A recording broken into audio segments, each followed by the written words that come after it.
Salut à tous, c'est Christophe, bienvenue sur Top Mercato pour un nouveau journal de l'Euro. On commence tout de suite avec l'information transfert de cet après-midi. C'est l'international anglais Jadon Sancho qui quitte le Borussia Dortmund pour signer à Manchester United. Il s'engage pour les 5 prochaines saisons pour la somme de 85 millions d'euros. Il va rejoindre son ami, son coéquipier de la sélection anglaise, Marcus Rashford. Une sélection anglaise qui est qualifiée pour les quarts de finale de cet Euro, qui disputera d'ailleurs ce quart de finale face à l'Ukraine samedi soir à 21h. Une équipe de Manchester United qui pourrait également recruter un international de l'équipe de France, c'est Raphaël Varane qui est entré en discussion très avancée avec le club de Manchester. Il pourrait s'engager et quitter donc le Real Madrid après de nombreuses saisons. Est-ce que ce serait un bon choix pour lui? Est-ce que le temps est venu à Raphaël Varane de tourner la page Real Madrid? C'est ce qu'on va savoir dans les prochaines semaines. Côté Manchester United, encore une fois, c'est Paul Pogba, lui, qui est parti en vacances. Avant de partir, il a déclaré sur les réseaux sociaux que le football pouvait être cruel mais beau. Lundi, le match nous a apporté de la tristesse mais aussi du bonheur à nos adversaires. C'est la beauté du football. Bien sûr, nous aurions tous souhaité avoir un résultat positif.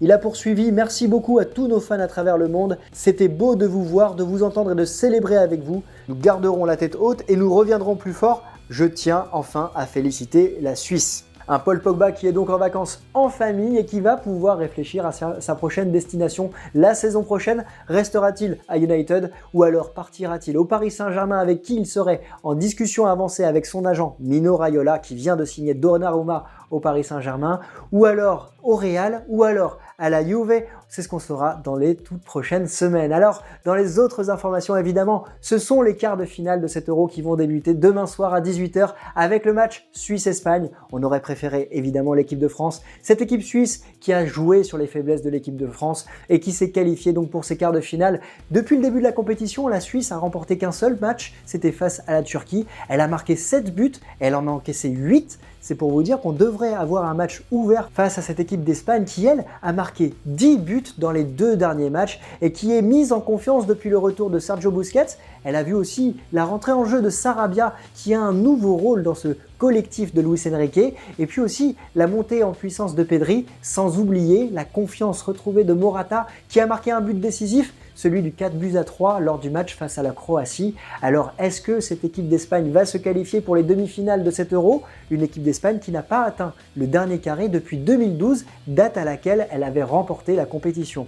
Dans l'autre match, c'est le grand choc de ces quarts de finale, c'est la Belgique qui va affronter l'Italie, une Belgique qui pourrait être privée de Kevin De Bruyne blessé et également d'Eden Hazard. Alors pourrait être privé parce qu'on ne sait toujours pas s'ils seront présents demain soir et on a l'impression que Roberto Martinez est en train de bluffer et peut-être de créer la surprise pour que ces deux joueurs soient titulaires demain soir face à cette équipe italienne. On se rappelle que la Belgique avait sorti le tenant du titre, le Portugal, à travers un match bien maîtrisé dans l'expérience et dans la maturité, chose qu'ils ont appris depuis 2018. De l'autre côté, c'est l'équipe italienne qui est très enthousiasmante depuis le début de la compétition. Elle s'est cependant qualifiée avec difficulté face à l'Autriche, mais elle pourra retrouver et surtout compter sur le retour de Chiellini en défense centrale, une équipe italienne qui disputera son premier quart de finale depuis l'Euro 2016, une équipe italienne qui a des fondements et des bases solides, puisque depuis 2018, elle est invaincue.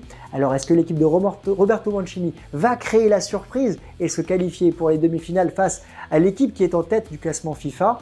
C'est ce qu'on va voir évidemment demain soir et on a hâte de voir notamment le duel entre Lukaku, Chiellini et Bonucci dans ce match évidemment qu'on attend avec impatience. Alors c'est évidemment l'un des matchs choisis par notre partenaire BarrièreBet pour le pari du jour. BarrièreBet qui nous accompagne pendant toute la durée de la compétition et qui vous offre avec le code BETMAX jusqu'à 250 € de bonus de bienvenue. N'oubliez pas que jouer comporte des risques.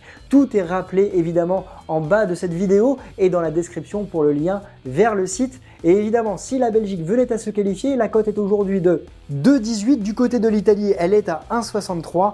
Pour l'autre match, si l'Espagne venait à se qualifier, la cote est à 1,25 et la cote de la Suisse est elle à 3,70. Alors on vous quitte avec cette image très sympathique du supporter suisse qu'on a tous vu lors du match Suisse-France à la 89e minute. Il était déçu parce que la Suisse venait de manquer l'égalisation. À la 90e, il était très heureux parce que la Suisse venait d'égaliser et justement Plusieurs sponsors lui ont offert le voyage pour aller voir notamment la Suisse affronter l'Espagne lors du quart de finale demain. C'est vraiment une belle image par rapport à ce supporter qui a vraiment contribué avec beaucoup d'émotion à la qualification de cette équipe suisse. Alors on vous laisse avec ces images évidemment et nous on se retrouve demain pour les previews des 2 autres quarts de finale. D'ici là, n'hésitez pas à vous abonner à Top Mercato et on vous se rappelle très vite pour de nouvelles vidéos. Ciao!